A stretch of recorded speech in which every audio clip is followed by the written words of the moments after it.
¿Por qué? Por reverencia a Cristo. Pero ese versículo o esa palabra reverencia se traduce en el griego como temor. Es más, la Reina Valera, la versión de la Biblia en español de la Reina Valera 1960, lo dice así, versículo 21, el mismo versículo. Dice, someteos unos a otros, escuche bien, en el temor de Dios. En otras palabras, Dios nos dice a nosotros, si aún nosotros queremos que nuestro matrimonio sea fructífero, que nuestro matrimonio perdure, entonces tenemos que someternos los unos a los otros, ¿pero en qué? En el temor de Dios. En otras palabras, tú no puedes someterte a tu cónyuge, someterte a tu esposo. Esposos, tú no puedes someterte aún a tu esposa, porque eso es lo que dicen las escrituras. Nosotros siempre pensamos que Dios está hablando solamente a la mujer, sométete a tu esposo. Pero en Efesios capítulo 5, versículo 21, Dios hablando a los matrimonios, dice que debemos someternos los unos a ¿qué? A los otros. ¿Cuántos dicen amén? Eso no le quita al hombre en nada el someterse a algo que su esposa sugiere. Escuche esto. Hay situaciones en mi propia vida, hermanos, donde yo no hubiera salido hacia adelante si no hubiese tomado el consejo de mi esposa. ¿Cuántos dicen amén? Es más, mi esposa, desde el principio de nuestro matrimonio, Dios la usó para perseverar mi propia vida. ¿Cuántos dicen amén? Gloria a Dios. Y no solamente filosóficamente, sino también literalmente. Amén. No sé cuántos aquí saben nadar. Levanten su mano si saben nadar. Amén. Ok. Cuidado con los que no la levantaron, porque mantente lejos de ellos si estás en un lago. Amén. Hermanos, yo no sé nadar, perdóname, pero no. Sé un poquito nada más. Sé un poquito nada más. O sea, si yo me caigo en la agua y me mantengo en movimiento, puedo llegar hasta la orilla. Amén. Me salvo, hermano, yo me salvo. Pataleando, haciendo lo que sea, pero me salvo. Amén. Pero yo quería aprender cómo nadar, pero como hacen muchos de ustedes, que se tiran en el agua y se quedan en un lugar nada más. Amén. Se quedan en un lugar. Y yo siempre fascinado por eso. Pero ¿cómo es que no se van hacia abajo? ¿Por qué se quedan ahí flotando? Y yo un día me sentí con ese valor. Lo voy a hacer.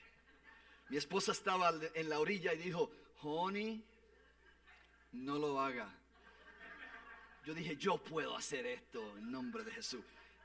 Eran como 12 pies de profundidad. Y yo dije, yo voy a hacer esto. Y hermanos, me fui a la 1, a la 2 y a las 3 me lancé. Me lancé, hermanos, y yo comencé a hacer lo que yo estaba viendo a otros hacer. Así. Hermanos, eso no hacía nada. Yo bajaba y bajaba más. Y la agua estaba hasta acá arriba y yo haciendo.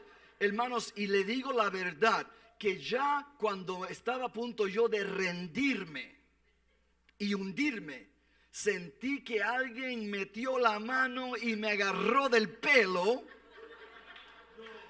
y me subió.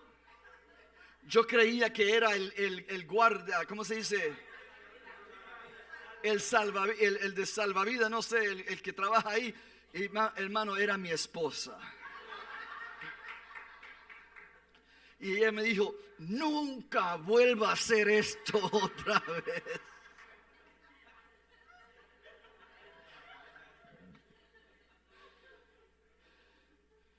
Hermanos, yo casi vi a Jesús en ese día, hermanos. Ujú.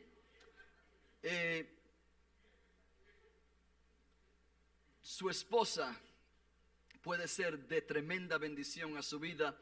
La Biblia dice: someteos unos a otros, ¿en qué? En el temor de Dios. El problema es esto, que como nosotros vivimos vidas a veces donde no estamos caminando en el temor de Dios, lo que sucede es, hermanos, que es casi imposible someternos los unos a los otros. Porque cuando no está presente el temor de Dios, usualmente está presente el orgullo, está presente otras cosas que impide que nosotros podamos estar en una relación que sea saludable. ¿Cuántos saben lo que digo? Amén. El temor de Dios, de acuerdo a la palabra de Dios, la Biblia dice que el temor de Dios nos educa, nos enseña. El temor de Dios te enseña cómo vivir para Dios. Es el temor de Dios. Hermanos, le dije que el temor de Dios no se trata de miedo, sino que se trata simplemente de una reverencia, de un respeto, de un reconocimiento de quién Dios es en nuestra vida y lo que Él es capaz de hacer. ¿Cuánto dicen amén? Éxodos capítulo 20, Exodus 20. En Éxodo capítulo 20, se lo voy a leer en español, en esta versión que vamos a poner. Entonces se la voy a leer en otra versión. Dice: no tengan miedo. Escuche esto. No tengan ¿qué? Miedo. Dice: les respondió Moisés: Dios ha venido a ponerlos a prueba para que sientan ¿qué? Temor de Él y no pequen. En este versículo se trata de dos aspectos: del miedo y del temor. Del miedo y del temor de Dios. Y parece que es una contradicción, porque Moisés le dice: no tengan miedo, pero sin embargo dice: Dios ha venido a ponerlos a prueba para que sientan temor de Él y que no pequen. El temor de Dios, hermano, los preserva para que no pequemos. Todo el mundo diga: el temor de Dios nos preserva para que no pequemos. Escuche, hermano, cuando usted puede vivir una vida siendo cristiano, pero viviendo como el mundo, o viviendo una vida dándose al pecado, es evidente que no tienes el temor de Dios en su vida. Porque el que tiene el temor de Dios, hermano, escuche bien, uno rehúsa, uno se aleja de lo que puede llegar a ser pecado en la vida del creyente. ¿Cuánto dicen amén? En otra palabra, lo que a mí me preserva y no me permite mentir libremente es el temor de Dios. Yo no puedo mentirte, entonces irme a caminar a la cafetería, a sentarme a cenar como si nada. Porque esa mentira que yo te di a ti, que te dije, hermano, no me va a dejar quieto. ¿Por qué? Porque el temor de Dios que está en mi vida está obligándome a rectificar lo que yo dije, a arreglar el asunto, a decirte la verdad. ¿Cuánto me están entendiendo? Es el temor de Dios. ¿Cuánto dicen amén? No sé cuánto aquí se criaron ustedes con padres que se envolvieron en su vida mientras usted era adolescente y estaba criándose, ¿no? ¿Cuántos aquí tenían padres que eran estrictos? Amén. Hermanos, escuche esto. Hermanos, yo no le tenía miedo a mi papá. Pero hasta el día que él falleció, a la edad de 87 años, yo le tenía una reverencia a mi papá. Un temor. No le tenía miedo, pero tenía yo el temor de papá. ¿Cuánto me están entendiendo?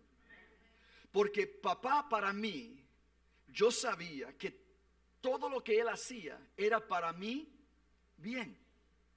La mayoría de las cosas que él hacía, cuando él no quería que yo fuese para allá, cuando él me decía que tenía que estar aquí a cierta hora, cuando él me decía a mí, no me gusta ese muchacho, esa persona, ese compañero tuyo, tiene que alejarte de esa persona. Cuando él me decía todas estas cosas, aunque a mí no me gustaba lo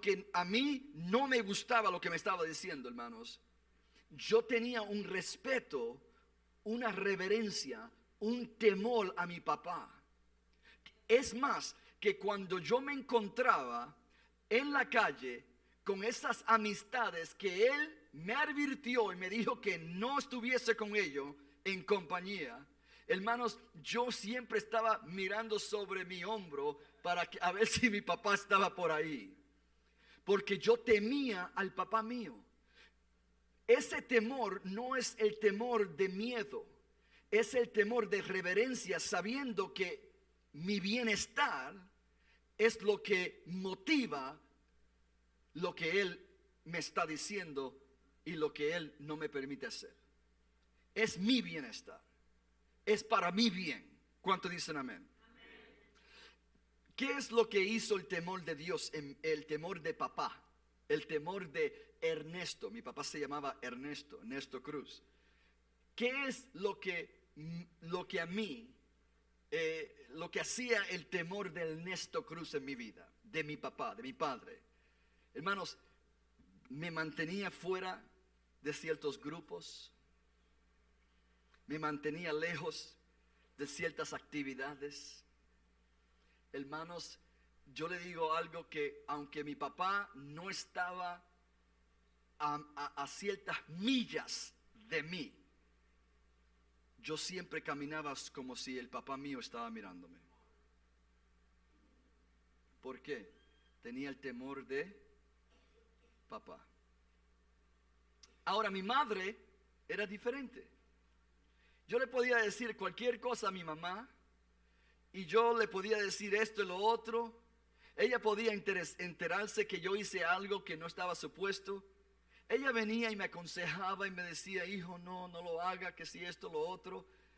Pero era una conversación completamente diferente. Yo no pensaba en mi mamá cuando yo estaba a punto de cometer un delito. Cuando yo estaba a punto de envolverme con ciertas amistades, ir a cierto lugar, yo no pensaba en mi mamá. Yo pensaba en mi papá. ¿Cuánto me están entendiendo? Y eso es lo que Dios quiere en nuestra vida. Que nosotros vivamos esta vida cristiana, no con miedo, sino con el temor de Jehová, el temor de Dios, para que cuando nosotros somos tentados a ir a cierto lugar, a hacer algo que no debemos hacer, envolvernos en algo que no debemos envolvernos, el temor de Dios nos mantiene lejos de eso. A donde no hay temor de Dios, escuche, esto es algo, una estadística, ¿no? Que la mayoría, el porcentaje de hijos que se crían sin padre en la casa son más expuestos a actividad de criminal. ¿Cuánto me están entendiendo?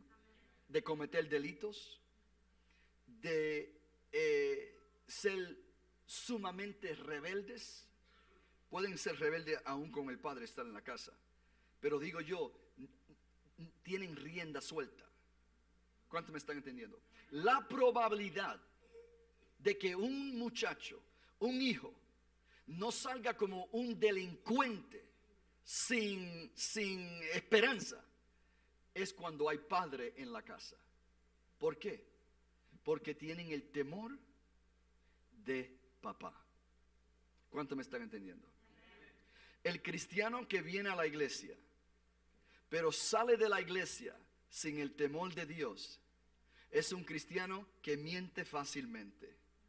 Es un cristiano que se envuelve en pornografía fácilmente. Es un cristiano que se envuelve en adulterio fácilmente. El cristiano, escuche, que pierde el temor de Jehová o que nunca lo tiene, nunca lo obtuvo, es un cristiano, hermanos, que se envuelve en delitos y pecados y perversiones como cualquier persona impía o que no conoce al Señor. Lo que te preserva a ti es el temor a Jehová. Quiero que entienda esto. La Biblia dice: no temas al que puede afectar tu cuerpo. Dice la Biblia: no tengas miedo del que puede tocar tu carne, tocar tu cuerpo, pero teme al que puede tomar tu cuerpo y tu alma y lanzarlo al infierno. Dios dice: a ese es el que debe temer. ¿Cuánto dicen amén? Y nosotros estamos caminando con más temor al diablo que temor a Jehová. ¿Cuánto me están entendiendo? Hay cristianos, hermanos, que cuando hablan del diablo hablan con una reverencia. Uy, no. Uy, no, uy, no, yo no puedo esto ni lo otro. En cierta ocasión yo le dije a un cristiano, fui a la casa de un cristiano, estuvimos de un hermano, estuvimos platicando y esto lo otro, hermanos, y yo usualmente, hermanos, yo no entro a la casa de uno y comienzo a buscar cosas que no deben estar. Amén. ¿Cuánto me están entendiendo? Amén. Yo solamente voy y tengo un tiempo placentero con la persona que me invitó, y cenamos y comemos y hablamos y yo no sé qué. Yo no estoy buscando qué es lo que está en la casa. Amén. Así que si me invita a la casa, no tiene que limpiar y tiene que esconder cosas. Pero este día, cuando yo salía de la casa, salí y había una estatua del Goldiflón ese, ¿cómo se llama? Del Buda. Y estaba a la base del Buda, estaba ciertos dineritos y monedas, y también una vela. Entonces, y esto era una casa de un cristiano, hermano. Y cuando yo salía, y antes de salir de la puerta me detuve y dije: ¿qué es esto? Y me dijo: oh, ese es el Buda, es para buena suerte. Yo dije: sí. ¿Quieres que te hable un poquito más acerca de esto? Y me dijo la persona: seguro que sí. Yo le dije: esto es un Dios, es un ídolo. Y según esto, tú estás poniéndole dinerito al Buda. ¿Por qué? Porque te trae suerte financiera. Y la persona me dijo: sí, bueno, yo creía que sí. No, yo le dije: está bien, hermano, por favor, yo no le condeno, pero sí le digo que ahora que está al tanto y sabes, ahora tiene responsabilidad de hacer algo. Yo dije: esto es una ofensa a Dios. Esto es un Dios, esto está atrayendo espíritus que no te conviene a tu familia, a tus hijos. ¿Cuánto dicen amén? Hermano, y esa persona dijo: pero yo no me atrevo. Yo dije: ¿cómo que no te atreves? Pastor, tú sácalo, pero yo no me atrevo a tocarlo. Hermanos, eso para mí me demostró que hay cristianos que en su ignorancia temen al diablo y lo que el diablo puede hacer, más de lo que temen a Dios. Yo acabé y le dejé saber que ellos estaban ofendiendo a Dios hermano, simplemente con yo mencionar a Jehová, a Dios, a Jesús, eso le hubiese invocado temor. ¿Cuánto me entienden? En cierta ocasión estábamos teniendo servicio en nuestra iglesia. Esto era en los 80, en la iglesia de mi pastor, ¿no? Estábamos ahí adorando a Dios y vino y se convirtió una familia entera, hermanos. Se convirtió esa familia y lo primero que notamos es que cuando ellos aceptaron a Jesucristo y mi pastor le puso la mano en la frente, comenzó a revolcarse toda la familia, hermano, que estaban en el altar. Revolcarse, cayeron al suelo, comenzaron a moverse como si fuesen culebras. El Espíritu Santo le habló a mi pastor y le dijo: tiene que echar estos demonios fuera. Entonces, hermanos, el pastor mío comenzó a echar fuera todo demonio, a ministrar liberación. Diga liberación. Dígalo otra vez. Una vez más. Liberación, hermanos.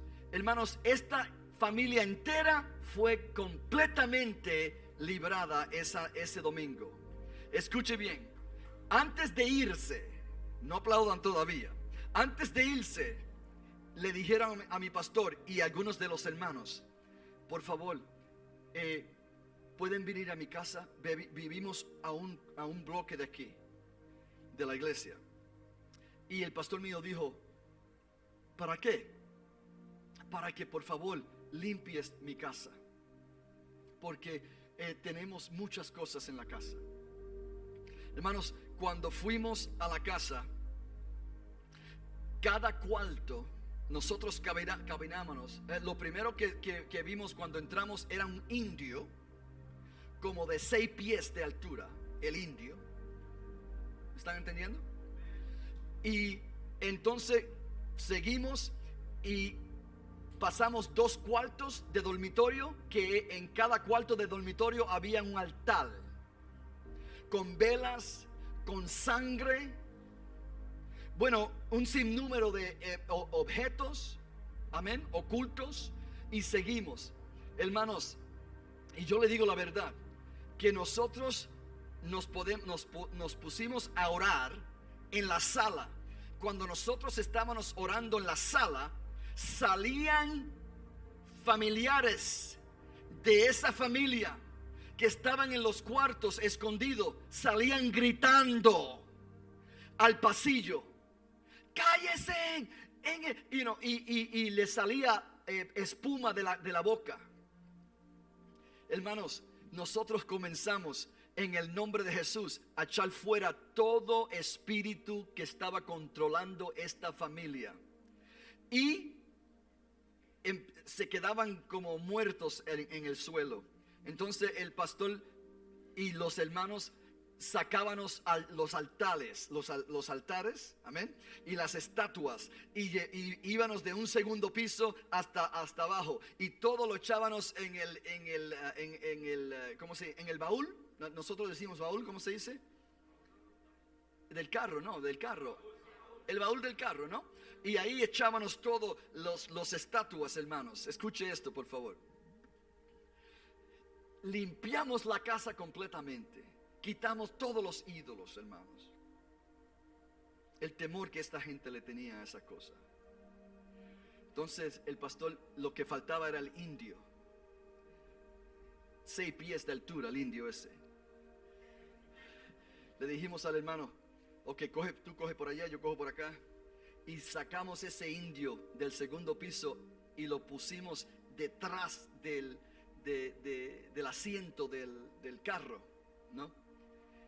Y hermanos, decidimos ir al río de Chicago a tirar estas cosas. Llegamos allá, sacamos todo, hermanos. Entonces el indio estaba envuelto en una sábana.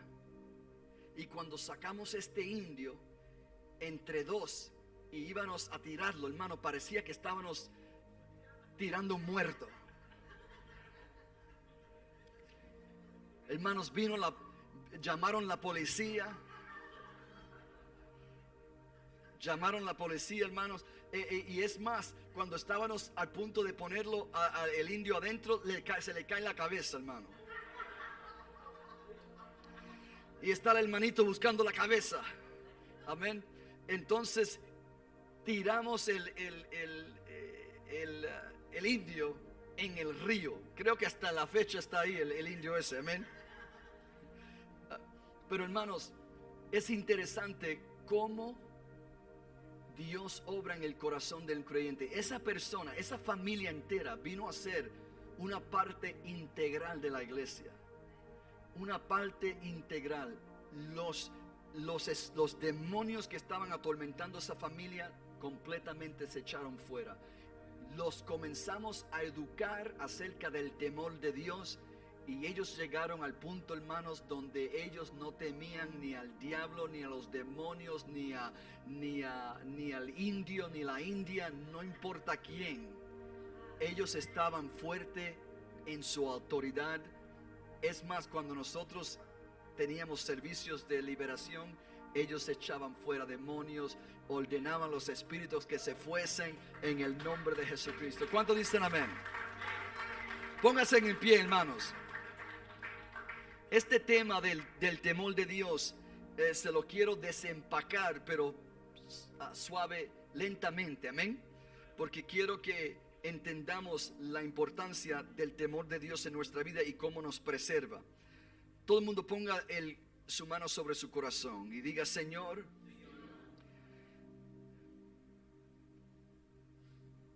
establece en mi corazón el temor de Dios.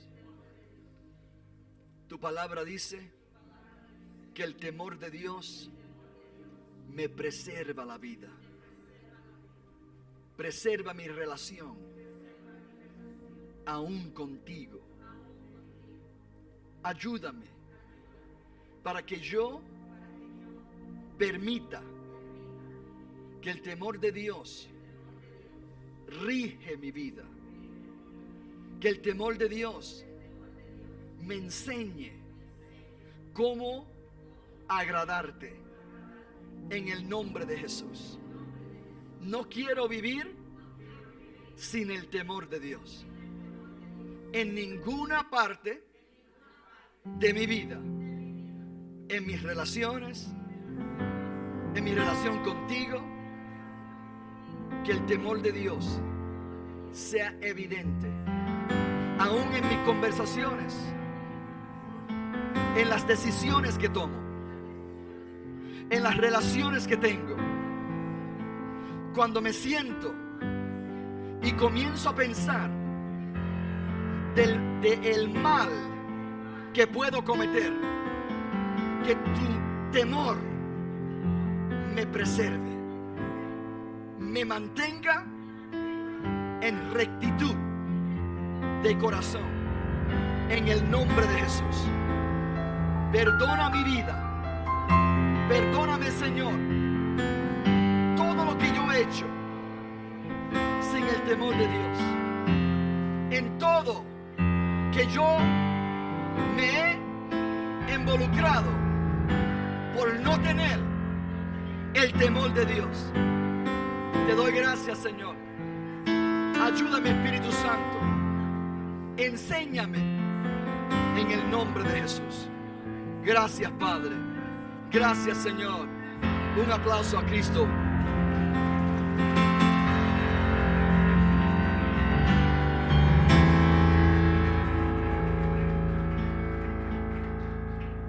Gracias, Padre. La semana que viene, el domingo que viene, diga el domingo que viene, vamos a continuar con este tema, pero el domingo que viene vamos a estar orando, vamos a tener un llamado al altar para ministrar, amén, a cada persona. Vamos a tener un equipo aquí listo para orar por usted, orar por su situación, por su corazón, por su vida, amén, para que Dios haga lo que Él quiera hacer en su vida. ¿Cuánto dicen amén? ¿Dicen amén? Gloria a Dios. Es más, por favor, no se quede ni uno, porque queremos también tener los profetas de la casa, los que ministran proféticamente, para que estén también aquí para ministrarle. ¿Cuánto dicen amén? Para que nosotros oigamos lo que Dios quiere decirnos. ¿Cuánto dicen amén? Individualmente. Amén. Gloria a Dios. Quiero que mire a la persona que está a su lado y dígale: qué privilegio ha sido adorar a Dios junto a ti en este día. Amén. Un aplauso a Cristo. Gloria a Dios. Por favor, hermanos, que queremos conocerle, queremos platicar con ustedes. Por favor, si pueden salir por esta puerta hacia la cafetería. Amén. En el nombre de Jesús. No sé si hay otra cosa que se tiene que decir. No creo que no. Dios le bendiga, hermanos. Los amamos muchísimo.